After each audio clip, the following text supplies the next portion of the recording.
जय बोलो देवादिदेव खदराज श्री भगवान महावीर स्वामी की जय जय जय अहिंसा परमो धर्म की जय जय परम जय पूज्य आचार्य गुरुवर श्री विद्यासागर जी महाराज की जय जय जय। परम पूज्य मुनिवर श्री प्रमाण सागर जी महाराज की जय जय जय। परम पूज्य मुनिवर श्री अरहय सागर जी महाराज की जय जय जय। कोई भी मनुष्य जब अपनी भूमिका और गरिमानुरूप कार्य करता है तो उसे गौरव प्राप्त होता है। सभी लोग उसकी प्रशंसा करते हैं, उसका यशोगान करते हैं। लेकिन वही व्यक्ति जब अपनी गरिमा के विरुद्ध कार्य करता है या कभी अपने कर्तव्य से विमुख हो जाता है तो लोक में निंदा का पात्र बनता है। इस धरती पर दोनों प्रकार के लोग दिखते हैं। एक वे जो अपने जीवन में जो भी करनी है उसे हर हाल में करके ही छोड़ते हैं, और दूसरे वे जो प्रायः अपने कर्तव्य से विमुख हो जाते हैं। जो करणीय को कर डालते हैं वे सदैव गौरव प्राप्त करते हैं, और जो कर्तव्य विमुख होते हैं उन्हें अच्छे शब्दों से नहीं संबोधा जाता। आज जीवन की वर्णमाला के क्रम में मूर्धन्य श की बात है। मैंने इस संदर्भ में पिछली श्रृंखला में षड्यंत्र की बात की थी और एक बार सत्कर्म की बात भी की। आज मैं इसी श से एक ऐसी बात करने जा रहा हूं जो घोर मानवीय दुर्बलता के रूप में देखी जाती है। वह है षंढपना, षंढत्व। षंढ शब्द का अर्थ होता है नपुंसक, और ये नपुंसकता, ये षंढत्व दो तरह का है। एक शारीरिक नपुंसकता और दूसरी वैचारिक या मानसिक नपुंसकता। जो लोग शारीरिक रूप से नपुंसक हैं उसमें उनका कोई दोष नहीं, क्योंकि प्रकृति ने उन्हें इसी रूप में जन्म दिया है। प्रकृति ने जन्म से नपुंसक बनाया तो उस पर्यायगत दुर्बलता के वे शिकार हों तो इसमें कोई बड़े आश्चर्य की बात नहीं। लेकिन एक दूसरे प्रकार के नपुंसक की बात बड़ी चिंतनीय और गंभीर है। वह है मानसिक नपुंसकता या वैचारिक नपुंसकता की। आज देखने में ऐसा आता है कि बहुत आयत लोग इस दुर्बलता के शिकार दिखते हैं। आप अपने मन को टटोल कर देखो, सच्चे अर्थों में पुरुष वही है जिसके अंदर साहस है, शौर्य है, संकल्प है और पराक्रम की क्षमता है। जो मनुष्य साहस खो दे, शौर्य खो दे, जिसके अंदर पुरुषार्थ न हो, पराक्रम न हो, वो सच्चे अर्थों में पुरुष कहलाने का अधिकारी नहीं है। मैं अपनी बात की शुरुआत महाभारत के प्रसंग से कर रहा हूं। जब कुरुक्षेत्र में रणांगण में अर्जुन ने अपने परिजनों को देखा तो घबरा उठा। वो घबरा उठा, अपना हिम्मत खो बैठा, हिम्मत हार गया। और श्री कृष्ण से उन्होंने कहा कि न श्रेयोनुपश्यामि स्वजन हत्वा माधव। हे माधव, हे श्री कृष्ण, मुझमें इसमें कोई भला नहीं दिखता। मैं अपने स्वजनों की हत्या करके कोई अच्छा नहीं समझता। मैं युद्ध नहीं लड़ सकता। और कहते हैं ऐसा कहकर वो रथ के पृष्ठभाग में जाकर बैठ गए। मुझे नहीं मालूम कि अर्जुन ने श्री कृष्ण के साथ ऐसा कब कहा और क्यों कहा, लेकिन इस घटना में एक बात प्रकाश में आती है कि जब मनुष्य का मन हताश होता है या व्यामोह से ग्रसित होता है तो उसके हृदय से ऐसे ही हताशा निराशा भरी बात निकलती है। रथ के पीछे चले जाने का मतलब ही है अपने हिम्मत को खो देना, पीठ दिखा देना। तब श्री कृष्ण ने अर्जुन को संबोधते हुए जो बात कही वो आज के संदर्भ में बड़ी प्रासंगिक है। श्री कृष्ण ने कहा क्लैब्यम मास्म गमय पार्थ नैतत् त्वयि उपयुज्यते। हे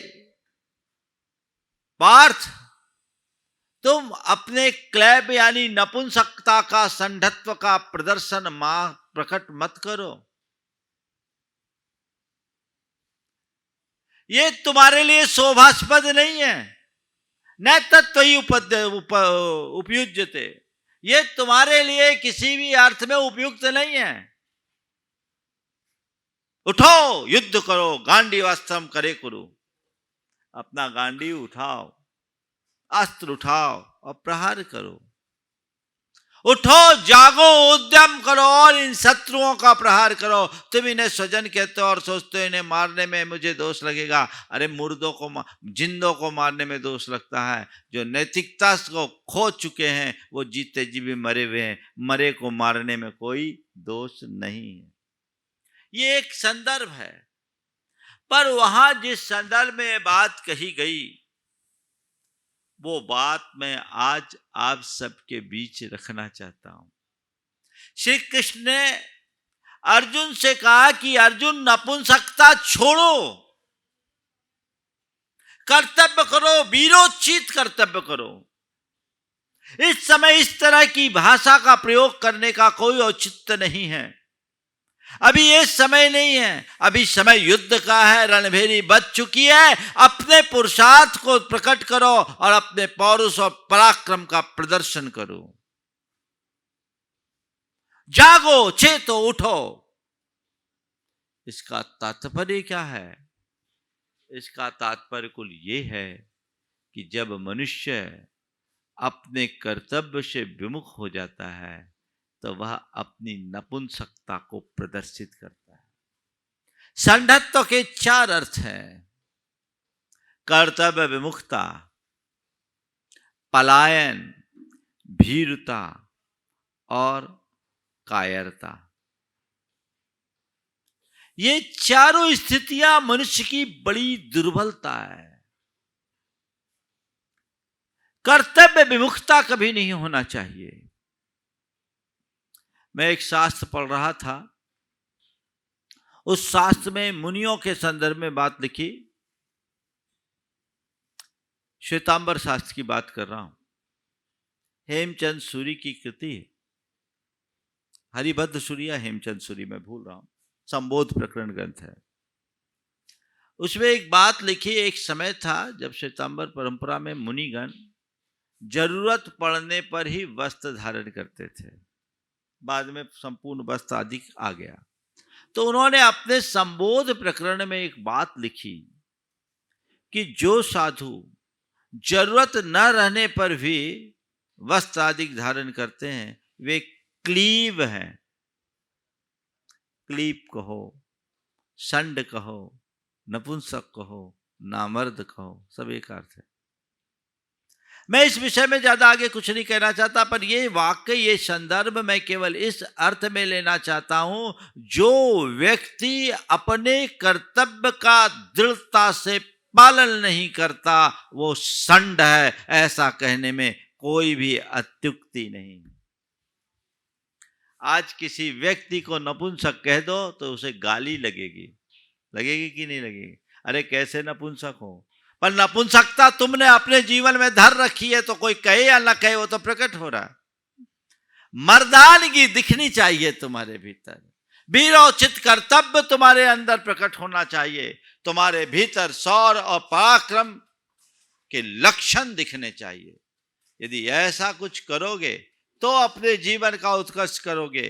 कर्तव्य से विमुख होगे तो ये कभी भी तुम्हारे शौर्य की गाथा नहीं बन सकती। दुनिया में अनेक ऐसे लोग हुए हैं जिन्होंने विषमतम परिस्थिति में भी अपने पराक्रम का परिचय दिया है और सामने वाले शत्रुओं का सामना किया है। और बहुत से ऐसे लोग हुए जिन्होंने सामने वालों के पास जाकर के घुटने टेक दिए। हम अगर देखें तो अपने देश के इतिहास को पलट करके देखें तो ऐसे अनेक वीर राजा हुए, राणा प्रताप जैसे, झांसी की रानी लक्ष्मीबाई जैसे, जिन्होंने अंग्रेजों और मुगलों के सामने जमकर लोहा लिया, प्राणों की बाजी लगाकर अंतिम क्षण तक संघर्ष किया। वे वीर आज भी पूरे मनुष्य जाति के लिए आदर्श बन गए। उन्होंने वीरोचित कार्य किया, वे पुरुष हुए। लेकिन बहुत से ऐसे राजा महाराजा हुए, चाटुकार लोग हुए, जो जाकर के उनसे गुप्त अपने स्वार्थ के लिए संधि कर ली और उनके चरणों में जाकर घुटने टेक दिए। अगर मैं ऐसे कर्तव्य विमुख गद्दार राजाओं को संड कहूं तो कोई गलत है क्या? यही संडपना है। जो कर्तव्य से विमुख हो वो संड है। संत कहते हैं तो मनुष्य हो, पुरुष हो, तो वीरोचित कार्य करना। अपने जीवन में ऐसे संढत्त को कभी प्रकट मत होने देना।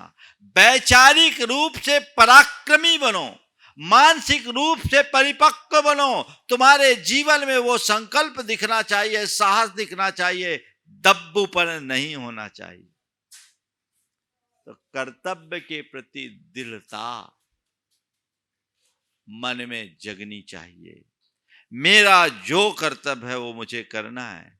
कई लोगों के साथ ऐसा होता है कि खुद तो अपने आप को बचाने जिनका दायित्व वो तो करते ही नहीं, बल्कि अपने साथ औरों को भी नुकसान करा देते हैं। एक बार ऐसा हुआ, एक आदमी अपने स्कूटर से जा रहा था, बरसात का दिन था, पानी उछता, पानी के छींटे एक पहलवान को लगी। वो कुर्ता पैजामा पहना हुआ था, उसका पैजामा कुर्ता दोनों खराब हो गया। उसे गुस्सा आया, उसने गाड़ी रोक के उसे एक चांटा मारा। एक चांटा मारा तो फिर कहा, भैया देखो मुझे मार दिया सो मार दिया, मेरी पत्नी को हाथ मत लगाना, नहीं तो ठीक नहीं होगा। बोले क्या बोलते? उसने एक चांटा पत्नी को भी दे दिया। बोले भैया देखो पत्नी को मार दिया है, मैं बर्दाश्त कर लिया, पर मेरे बच्चों को मत मारना। उसने उसके दोनों बच्चे थे, दोनों को भी एक एक चांटा ठोक दिया। जब चारों को ठोक दिया तो उसने स्कूटर में किक मारी और गाड़ी आगे बढ़ा दिया। घर आया, सबने बोला पापा आप पिटे सो पिटे, हम लोगों को क्यों पिटवा दिए? आप पिटे सो पिटे, हम लोगों को क्यों पिटवा दिए? बोले इसलिए कि अब कोई नहीं बोलेगा कि अकेले पापा पिटे, सब पिट गए। अब किसी की कोई शिकायत नहीं रहेगी, सब पिट के आए हैं, सब पिटे पिटाए हैं। मैं समझता हूं ऐसे पौरुष विहीन व्यक्तियों के लिए ही ये संड शब्द उपयुक्त होता है। सामना करो, मुकाबला करो, कर्तव्य विमुख कभी मत हो। इसी प्रकार दूसरा शब्द है पलायन, मैदान छोड़ देना, भाग जाना। हमारे यहाँ एक शब्द है रण छोड़ दास, है ना? एक है रण बहादुर और दूसरे होते हैं रण छोड़ दास। तो रण छोड़ वो जो पीठ दिखा के भाग जाए, नहीं, जीवन में कभी पीठ मत दिखाना। मैं किसी लड़ाई झगड़े और युद्ध और संग्राम की ही बात नहीं कर रहा हूं। जो लक्ष्य लेकर के आगे बढ़े हो, संकल्प के साथ आगे बढ़ो और उसकी अंतिम संभावना तक अपना प्रयास जारी रखो, तब तुम्हारे लिए जीत हासिल होगी। लक्ष्य तो बढ़ा लिया चले और थोड़ी सी चुनौतियां आई, भैया आप तो मेरे बस का नहीं, चलो लौट चलो, नहीं, ऐसे लौटोगे तो लुढ़कते रह जाओगे, कुछ नहीं होगा। पहाड़ चढ़ते ना, पहाड़, तो बहुत से लोग ऐसे होते हैं जो पहाड़ चढ़ना शुरू करते हैं तो बेरोक टोक चढ़ते ही जाते हैं, उनको कोई रोकता नहीं। तकलीफें होती है तो भी, उम्र दराज होने के बाद भी हमको चढ़ना है तो चढ़ना है, ठान कर जाते हैं और पूरी बंद ना करके लौट आते हैं।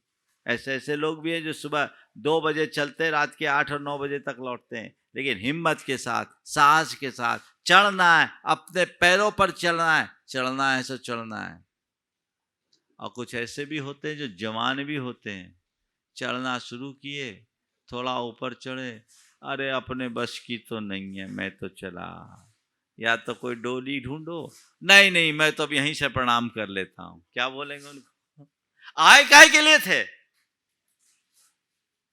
ये क्या है? ये सब पलायन है। पलायन शब्द बहुत व्यापक संदर्भ में लेना। कभी भी अपने जीवन में कोई लक्ष्य बनाओ तो जब तक उसकी प्राप्ति की अंतिम संभावना शेष न रहे तब तक उसमें लगे रहो, डटे रहो, रास्ता मत मोड़ो। मुझे अपना लक्ष्य पाना है तो पाकर ही रहना है। हाँ, लक्ष्य बनाते समय जरूर ध्यान रखो कि वो लक्ष्य, जिस लक्ष्य को मैंने पाया है, वो लक्ष्य की पूर्ति के पीछे मेरी पास संसाधन क्या है, पृष्ठभूमि क्या है, इन सब बातों को देख करके अपना बड़ा लक्ष्य बनाओ और बड़ा लक्ष्य को पाने के लिए बड़ा पुरुषार्थ जगाओ। हारो मत, मुंह मत मोड़ो, करना है तो करना है, और जब तक उस लक्ष्य को पाएंगे नहीं, डटे रहना है। रिवर्स होने का काम ही नहीं, अब पीछे नहीं मुड़ सकता। बढ़ गया सो बढ़ गया, अब आगे बढ़ना है, पीछे की बात ही नहीं, जो होगा सो होगा, दिस और दैट। कुछ लोग होते हैं दुविधा, अरे भैया कर तो लिए, अब होगा कि नहीं होगा, कहीं विफल ना हो जाऊं, क्या हो जाए, क्या करें, अरे इस तरह के कहते दुविधा में दोनों गए, माया मिलन राम, या संशय आत्मा विनश्यति। जो संशय के संदेह के झूले में झूलता है वो झूलता ही रहता है, पहुंचता कहीं नहीं। तो अपने जीवन में कभी भी पलायन धर्मी मत बनो। आजकल इस तरह की मनोवृत्ति बहुत है, किसी के साथ नहीं बनी उससे संबंध तोड़ दो, चाहे वो पत्नी हो या पति। माँ बाप के साथ नहीं बनी उनको छोड़ दो, किसी के साथ कुछ नहीं बना, अरे बनाने की बात सोचो, छोड़ने में क्या महारत है, क्या विशेषता है? सब तो छोड़ना है। बदलने की बात, अपने आप को बदलो, सामने वाले को बदलने की जगह खुद को बदलने की बात सोचो। देखो क्या दृष्टिकोण होना चाहिए। मेरे पास एक युवक अपने भाई को लेकर आया, भाई ने शिकायत की कि महाराज जी बहुत कठिनाई है। बोले क्या बात है? बोले भाभी का स्वभाव ठीक नहीं है। और भाभी का स्वभाव ठीक नहीं है, हमें भैया से कोई शिकायत नहीं, पर भाभी का स्वभाव ठीक नहीं है और इनके साथ अब एडजस्ट कर पाना मेरे लिए बस का नहीं। मैंने जब उसके भाई की तरफ देखा तो उसने एक ही बात कहा, महाराज जी ये बताओ, मैं इससे केवल यही पूछना चाहता हूँ, भाभी को तो मैं छोड़ सकता नहीं, ब्याह करके लाया हूँ, 7 फेरे हैं और 20 साल हो गए निभाते निभाते, महाराज जिंदगी भर निभाना है। भाभी को मैं छोड़ सकता नहीं, उसके स्वभाव को मैं बदल नहीं सकता, तो आप इसको आप बताइए मैं क्या करूं?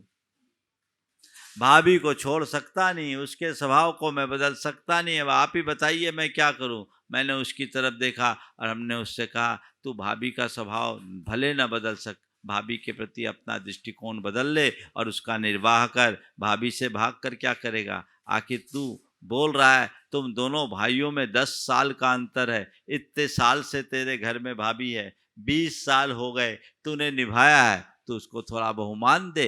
नेचर किसी का कोई हो, उसे निभाने में हमारे जीवन की महानता है, तोड़ने में नहीं। पलायन नहीं, पारायण। छोड़कर भागना बड़ा है जी। एक बार एक सज्जन आए, बोले महाराज हमको दीक्षा लेनी है। बोले क्यों भाई, क्या बात हो गई, दीक्षा क्यों लेना चाहते हो? दीक्षा क्यों लेना चाहते हैं? बोले महाराज हमारी घर में किसी से बनती नहीं। हम बोले घर, तेरी दीक्षा के पहले घर में नहीं बनती, दीक्षा ले लेगा तो संघ में नहीं बनेगी। वहां से भाग के आए, यहां से भाग के कहां जाएगा? ध्यान रखना, भाग कर दीक्षा नहीं ली जाती, जाग कर दीक्षा ली जाती। भाग करके दीक्षा नहीं ली जाती, जाग करके दीक्षा ली जाती है। और जागता वही है जिसका भाग्य जागता है। भागो मत, जागो और त्यागो। जब तुम्हारे सामने कोई ऐसी चुनौती आए, डरो मत, भागो मत, जागो, उसका सॉल्यूशन ढूंढो। समस्या को सामने खड़े रखोगे तो उलझे रहोगे, और समाधान की तरफ दृष्टि रखोगे सुलझ जाओगे।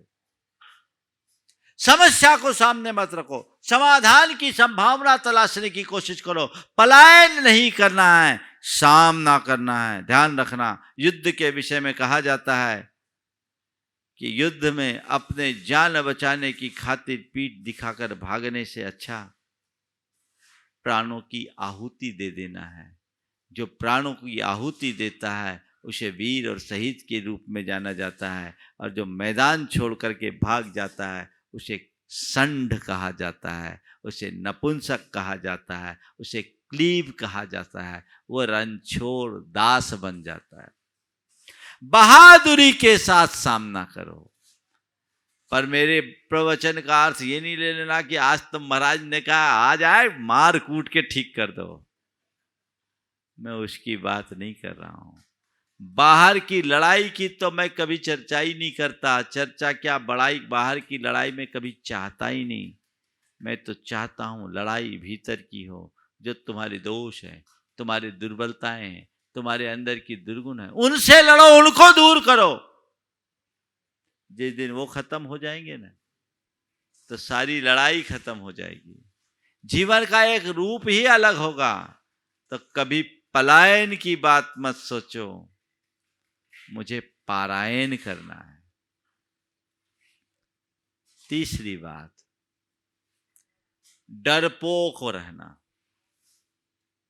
डरपोक, दब्बू, कई लोग होते हैं बड़े डरपोक। अरे भैया कुछ हो ना जाए, कुछ हो ना जाए, कुछ हो ना जाए, डरते। एक के साथ ऐसा हुआ, घर में चोर आए। चोर आए तो आहट हुई। पत्नी ने पति को जगाया कि देखो घर में चोर आए, कुछ करो। तो चोर का नाम सुनते ही कांपने लगा, थर थर कांपने लगा। पत्नी कह रही, अरे चोर आए हैं, चोर अभी दूसरी जगह, आप ऐसे कांपोगे तो क्या होगा? ऐसे चोर के नाम से कांपोगे तो क्या होगा? आपको अभी हमारे समय कांपने का समय नहीं है, अभी तो मुकाबला करने का समय है। हम तो कह रहे कि आप ठीक है, अब आप कांप रहे, आप यहीं रहो, मैं उनका मुकाबला करने जा। नहीं नहीं तुम मत जाना, तुम्हारे साथ कुछ हो जाएगा तो क्या होगा? बोले नहीं जाएंगे भी तो कुछ हो जाएगा, फिर अभी एक का नहीं दोनों का होगा। पत्नी ने कहा, आप जैसे दब्बू व्यक्ति के भरोसे घर कुछ नहीं चल सकता, आप शांति से रहो। उसने अपने पति को कमरे में बंद किया और खुद दूसरे कमरे में जाकर के आसपास के लोगों को सूचनाएं दी। फोन के माध्यम से लोग इकट्ठे हो गए और तब तक उसने चोरों को अपने बातों में लगाए रखा, चोरों को पकड़वा दिया। लोगों ने कहा इसकी सूझबूझ और विवेक की सराहना की कि इसने कितने सूझबूझ से अपना काम किया। और उसके पति के बारे में जो लोगों ने पति का हाल जाना, बोला कैसा दब्बू है, क्या है। कई लोग होते हैं थोड़ी सी बात से घबरा उठते हैं। घबराना नहीं, डरना नहीं, सामना करने का जज्बा अपने भीतर जगाओ, मुकाबला करना सीखो। और यदि कोई ऐसी चुनौती सामने आती है तो उसका डट कर सामना कर जवाब दो, तब हम अपने जीवन को आगे बढ़ा सकेंगे। अपने अंदर कायरता बिल्कुल नहीं होनी चाहिए। डरने का काम नहीं, डरना है तो केवल पाप से डरना और किसी से मत डरना। डरना है तो भगवान से डरना और किसी से मत डरना। डरना है तो गुरु से डरना और किसी से मत डरना। बाकी और किससे डरना है? गलत करो नहीं तो डरो मत, और गलत करके डरने से भी कोई फायदा नहीं है। हमें गलत कभी करना ही नहीं, न डरना है न डराना है, अपितु जीवन भर अपने कर्तव्य में डटे रहना है। ये प्रयास होना चाहिए। जो व्यक्ति महान होते हैं वे कभी डरते नहीं। उनके सामने चाहे कैसी भी समस्या क्यों ना आए, दृढ़ता से उसका मुकाबला करते हैं। राजा अपने वजीर से किसी बात को लेकर क्षुब्ध हो उठा। उसने घोषणा करा दी कि कल वजीर को सूली पर चढ़ाया जाएगा। वजीर को, मंत्री को कल सूली पर चढ़ाया जाएगा, सरेआम सूली पर, आम चौराहे पर सूली पर चढ़ाया जाएगा। संयोग से ये सूचना जब वजीर के पास पहुंची, वो वजीर का जन्मदिन था और उसके सारे प्रशंसक उसके जन्मदिन का उत्सव मना रहे थे। इसी उत्सव के मध्य राजआज्ञा उन तक पहुंची कि कल दिन के 12 बजे आम चौराहे पर इनको सूली पर चढ़ाया जाएगा। सब लोग स्तब्ध रह गए, नाच गान बंद हो गया। वजीर ने कहा, चालू करो नाच गान, चालू करो नाच गान। लोग कह रहे ये कैसे नाच गान हो गए, हाथ तो पैर ही कीलित हो गए, हम चल से कैसे सकते हैं। बोले मैं कह रहा हूं चालू करो नाच गान, आपको कल सूली पर चढ़ाया जाएगा और आप कह रहे नाच गान चालू करो। हाँ कल चढ़ाया जाएगा, आज थोड़ी। जब चढ़ाया जाएगा तो चढ़ाया जाएगा, सूली पर चढ़ने की बात कल है, आज तो जीवन का आनंद लेने की बात है। और मैं नाचते हुए ही सूली पर चढ़ूंगा, मैं नाचते हुए ही सूली पर चढ़ना चाहता हूं। चलो चलने दो, नाचते हुए मैं सूली पर चढ़ूंगा, जो हुआ होने दो। नाच गान चालू हुआ। राजा ने अपने गुप्तचरों से पूछवाया कि वहां का माजरा क्या है, वहां का माजरा क्या है। जवाब दिया गया कि महाराज वहां तो कोई फर्क नहीं, बड़ा आनंद है, वहां कोई मातम नहीं, बल्कि ऐसा आनंद है जैसे किसी के पुत्र का जन्म हुआ, वो भी लंबी प्रतीक्षा के बाद।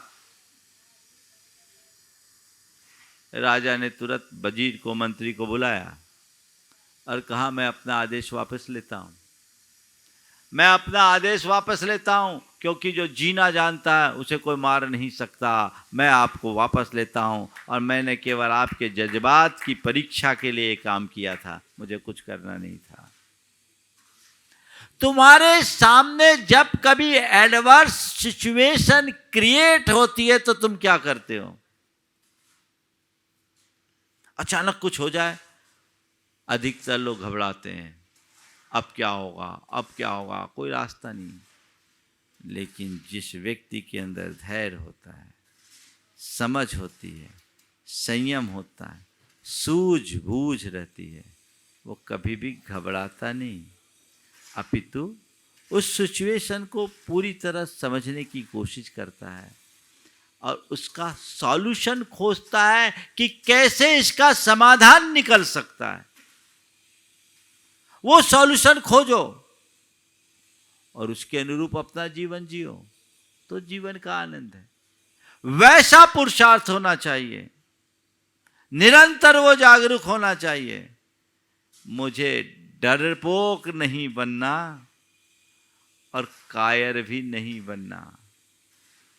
जो जब जैसा है उसका सामना करके, मुकाबला करते हुए अपने जीवन के क्रम को आगे बढ़ाना है। तभी हम अपने पुरुषत्व को या मनुष्यत्व को सार्थक कर पाएंगे।